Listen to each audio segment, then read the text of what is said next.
Le domaine de Deva, c'est à ce jour, construction de l'hôtel comprise, 15 milliards d'investissements réalisés. Et le Sheraton de Deva, c'est le premier hôtel 5 étoiles de la Nouvelle-Calédonie. Allez, à 3 sourires. 1, 2, 3.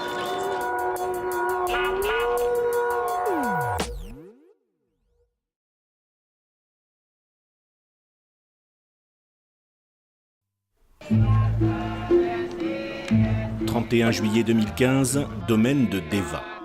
Le premier hôtel 5 étoiles calédonien est inauguré. Que symbolise ce nouveau fleuron de l'industrie touristique? Un site hôtelier de plus ou le début d'une nouvelle ère, d'une nouvelle vision de l'économie calédonienne hors nickel? Pas facile de sortir de plus d'un siècle d'économie monolithique pour une société qui s'est bâtie autour de sa ressource minière. Pourtant, les potentiels existent, qui laissent entrevoir un avenir économique plus équilibré, plus diversifié et moins dépendant. Le nickel en chiffres, c'est 25 sites miniers disséminés sur la Grande Terre, soit 250 000 hectares, dont sont extraits aujourd'hui 10 millions de tonnes de minerais par an. La production métallurgique du pays tourne, elle, autour de 60 000 tonnes par an, soit entre 2 et 3% de la production mondiale, chiffre qui devrait fortement évoluer avec la production à venir des 3 nouvelles usines calédoniennes. Car pour fabriquer ce nickel métal qui sera par la suite injecté dans l'industrie de l'acier inoxydable pour sa plus grande partie, 3 usines de traitement sont en place sur la Grande Terre et une offshore. La SLN, aux portes de la capitale, est la plus ancienne. Implantée en 1880, elle symbolise l'industrie minière historique du pays. Elle est détenue majoritairement par Eramet, groupe industriel français. Au sud de la Grande Terre, c'est une usine au procédé novateur par l'exsiviation à l'acide, détenue majoritairement par l'industriel brésilien Vale, dont les travaux de construction ont débuté en 2004 pour un début de commercialisation en 2011. Au nord, dans la zone VKP, pour Vauconé-Point-Bout, c'est le site industriel de Koniambo Nickel, détenu à 51% par la SMSP, société minière calédonienne, et à 49% par le Suisse Glencore. Sa production a débuté en avril 2013, après une construction qui aura duré 5 ans. Offshore, la SMSP détient aussi 51% d'une usine pyrométallurgique en Corée du Sud.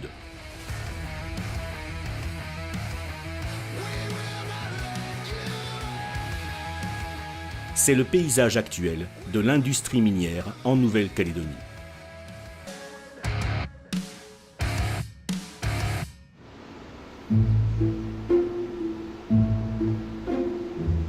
Mais le nickel, pour le pays, ce ne sont pas que des chiffres. C'est une ambiance, un mode de vie, une couleur de vie. L'exploitation a marqué les Calédoniens d'une trace indélébile, rouge comme la terre. La ville elle-même se découvre par l'usine SLN de Doniambo. C'est comme ça, c'est l'histoire, avec ses ombres et ses lumières. Dans un contexte si marqué par l'affect, il faut prendre du recul pour élargir sa vision sur le nickel calédonien.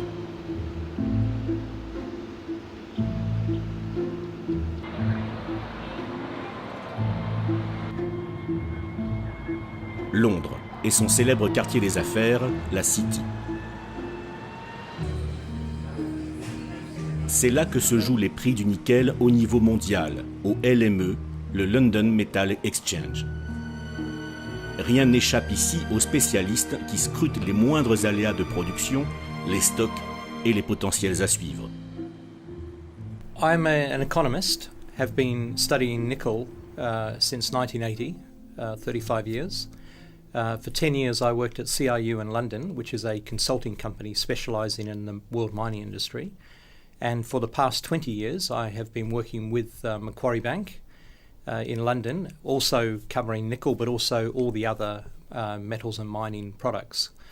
So my approach to nickel is always to look at it in the historical context, to look at the data globally, and to try and make a forecast of supply and demand. Quel regard porte ce spécialiste sur le nickel calédonien?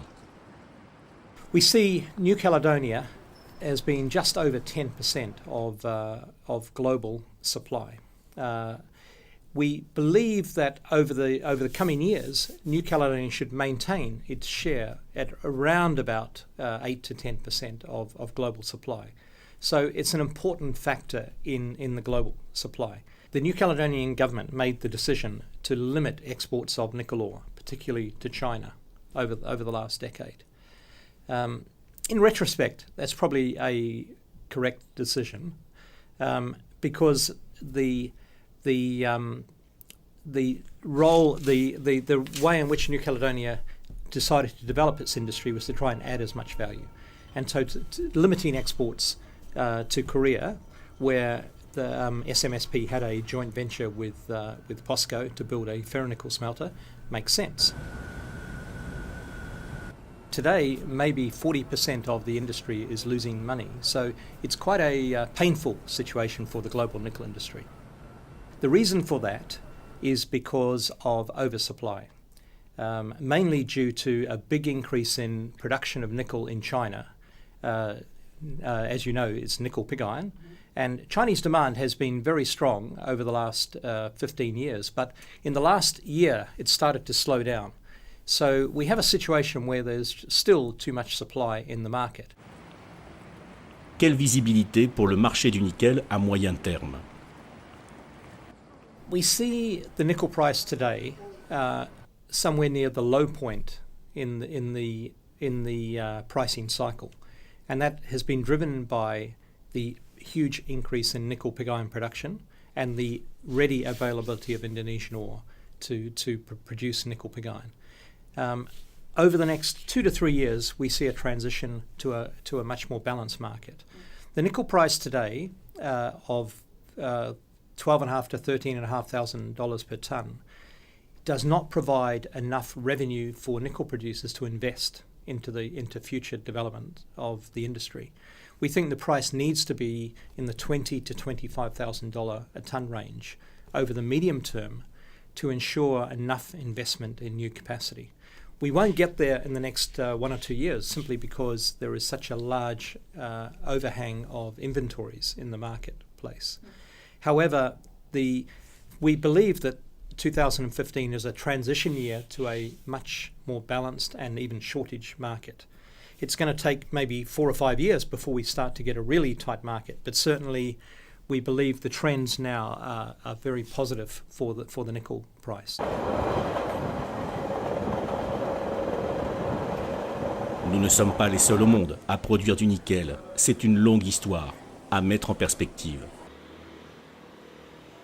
Ce qu'il faut signaler, c'est que de tous les métaux, le nickel est celui qui a la dimension finalement géopolitique et géoéconomique la plus intéressante, j'irais presque dire pour un spectateur la plus amusante, puisque nous avons aussi bien des oligarques russes. Le premier producteur mondial, c'est Norilsk.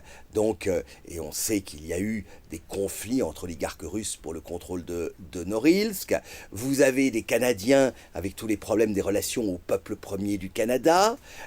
Vous avez des Cubains même avec Cuba Nickel. Vous avez maintenant de plus en plus des Chinois. Alors des Chinois qui s'approvisionnent en minerais en Indonésie ou aux Philippines, avec aujourd'hui un embargo sur le minerai indonésien. Donc le nickel, c'est pas une énorme production, mais par contre, il faut bien le reconnaître, c'est un produit dont les implications géopolitiques sont extrêmement importantes. Là-dedans, soyons honnêtes, la Nouvelle-Calédonie ne pèse pas si lourd que cela. Le nickel est essentiel aujourd'hui, malheureusement, pour la Nouvelle-Calédonie, et j'ai la cruauté de dire que la Nouvelle-Calédonie n'est pas essentielle pour le nickel. Le risque principal, il est avant tout de croire que la Nouvelle-Calédonie va se développer grâce au nickel. Et c'est ça l'erreur majeure. Il y a une constante dans l'histoire, malheureusement, qui est ce que j'appelle la malédiction des matières premières, que les économistes plus sérieux que moi avaient analysé au début des années 60, dans le cas des Pays-Bas et de l'exploitation du gaz de Groningue. C'est pour cela qu'on appelle ça la Dutch disease ou le mal néerlandais. L'idée, dans le cas des Pays-Bas, était de montrer que l'exploitation d'une ressource naturelle avec toutes les conséquences induites en termes d'inflation, en termes de déséquilibre du commerce extérieur, etc., avait mécaniquement entraîné la récession aux Pays-Bas. La malédiction des matières premières, ça va plus loin. Et malheureusement, ça a des racines beaucoup plus profondes, historiques. Aucun pays ne s'est développé véritablement, n'a assuré son décollage économique à partir de l'exploitation de matières premières. C'est sûr que sur les 15 dernières années, alors que l'économie s'était peut-être un petit peu détachée du secteur du nickel, on est revenu à travers la construction quand même de 2 usines de classe mondiale à une prépondérance de l'activité nickel, pas directe mais indirecte, puisqu'elle a énormément fait travailler le BTP et les services et les sous-traitants. Donc ça a été moteur, d'où la forte croissance du territoire sur ces 10 dernières années. Mais il faut en tirer les leçons, puisque c'est 1500 milliards CFP qui ont été injectés dans l'économie, et on a constaté que dès la fin des investissements, eh bien, tout de suite l'économie s'est essoufflée. Donc on voit bien qu'on ne peut pas être dépendant des investissements ou de l'exploitation du seul nickel. Oui, c'est un vrai risque, et d'ailleurs depuis que nous avions fait notre rapport, le cours du nickel était élevé. Depuis, ça a énormément baissé, et notre rapport avait un titre un peu pessimiste, puisqu'on disait est-ce que la prospérité était éternelle? De fait, on voit que le cours du nickel baisse. Est-ce que c'est quelque chose qui va se prolonger? Je ne sais pas. Ce qui est sûr, c'est que c'est un cycle qui semble très proche du cycle économique en Chine. Et de ce point de vue-là, ce qui s'est passé depuis 3 semaines en Chine avec l'effondrement de la bourse n'est pas forcément rassurant. C'est-à-dire que le développement économique de la Chine passe aussi par son secteur financier. Si ce secteur financier s'effondre, on est peut-être parti pour une durée longue de stagnation du développement de la Chine, et donc avec comme contre-coup la demande pour le nickel. Je ne dis pas qu'il faut que la Nouvelle-Calédonie arrête de produire du nickel. Certainement pas. Elle a des ressources de nickel, il faut probablement les exploiter de la manière environnementale la plus positive possible. Et puis, il faut savoir que cette exploitation, elle aura des bons et des mauvais jours. La volatilité du marché est une réalité. Nous sommes aujourd'hui à 13 000 $. À 13 000 $, on ne couvre pas. Mais rien n'empêche de penser. Il suffirait que, je ne sais pas, il y ait un véritable embargo occidental sur le nickel russe, par exemple, lié à la crise ukrainienne, et du jour au lendemain, on se refuserait à acheter quelque nickel russe que ce soit, ce qui n'est pas le cas aujourd'hui. Et on peut imaginer monter à 20, 25 000, je ne sais pas. Donc, à ce moment-là, on gagnerait bien sa vie.